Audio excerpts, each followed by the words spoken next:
Hi everyone, hope you all are doing really well. So I think this topic is DevOps Basics because you might have heard about DevSecOps, that is going on in the market, and as a testers also like SDEC profile also they expect us to know at least the basic of DevOps, what all happening in do.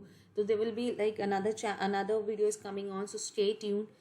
Subscribe to my channel and click on the notification bell below because the next video is completely a detail about the version control, Git, and all the DevOps tools what revolving around. So that is I have faced some of the difficulties because when I am into the team, so there are people who are more experienced than me, and there are a lot of terminologies has been used wherein I don't know. So it's take a lot of time for me to learn up and to filter it out what has to be learned, what I shouldn't touch, because DevOps is a very huge syllabus altogether.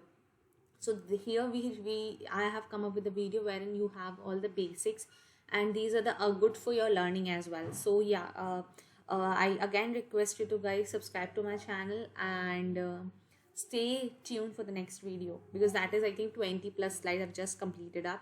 Probably I'll be recording it up and put it into the channel. So yeah, so let's quickly learn about this terminology. It's called LAMP. So LAMP we are talking about is Linux, Apache, MySQL, and the PHP. So this is more of for DevOps terms or developers terms. So LAMP is an open source web development platforms that uses Linux as an operating systems, Apache as a web server, MySQL as a relational database management system, and PHP as a object-oriented scripting language. So there are a lot of languages has been used, but LAMP is also a platform, web development platform, wherein you might have heard about developers are talking about it and you might not be knowing what is all. So at least know about it. Okay, this is the knowledge sharing things which I have learned it and thought of sharing with you guys, so you will be not be surprised when things has been talking about in organizations. These are terminologies has been used, so you shouldn't be surprised. You will be knowing about stuffs. Okay, so and MySQL as a relational database management system, that is how it is used. And Apache, most of the time we use Apache, right? So it's a web servers as well. So the stacks can be built on different operating systems. Okay, the LAMP stacks. Okay, because the platform has 4 layers, LAMP is sometimes referred to as a LAMP stack. Okay, so that is built into different operating systems. The same setups in Windows is called WAMP, and the same setup in Mac is called MAMP. Okay, so this is very common thing which we really need to know, and this is a very quick session or the basic what preview of the next video which is coming up. So advantages of LAMP. So it is open source, easy to code with PHP, easy to deploy in applications, develop locally, cheap hosting, easy to build CMS applications, WordPress, Drupal, model, etc. So okay, what is web servers here? Web server here. Web server, that is also you need to know as an experienced guy. So web server is a program which serves web pages to user in response to their request, which are forwarded by the computer's HTTP client. So browser is always a medium. Okay, all computers that host website must have a web server program. Okay, so this is how it is. So like when you write HTTP, okay, so there's a request goes on web server with the medium of browser. Okay, and this is, if you can see, this is the www. Okay, and when you write, and the web server will have all the database details. So what you have said it in the request, the response will be coming as HTTP response from the web servers, which is called hello world, through the medium called web browser. So time is also taking a very less time. So with respect to time also this is also happening, so that within a short period of time you will get the request. So how your web server responds, the time is totally proportional to the response. Okay, how your web servers work.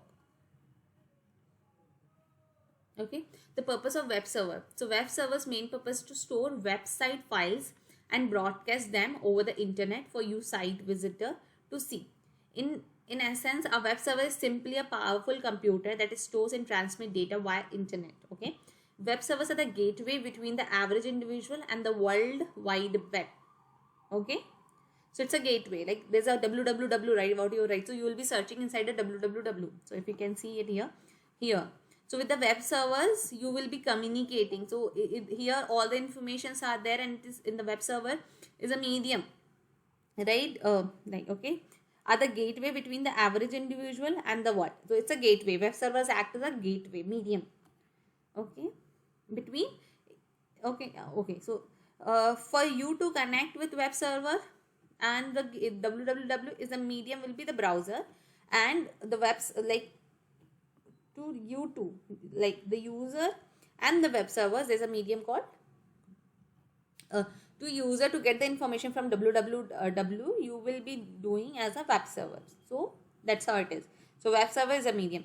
So what happens is the user has to connect with web server with a medium called browser.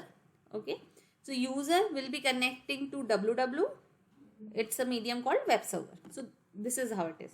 Okay, so thank you guys, and this is the web server stuff, and this web server will be used in two ways. If you understand this, it will be helpful for your REST APIs, because there are a lot of APIs has been used. If you want me to make a video on REST APIs, comment down. I really need your input. Nobody comments, so I don't understand. You will comment, guys, after 2 years or 3 years. Why you not watching it right now? So just comment it now. What all videos you want me to make in the REST APIs?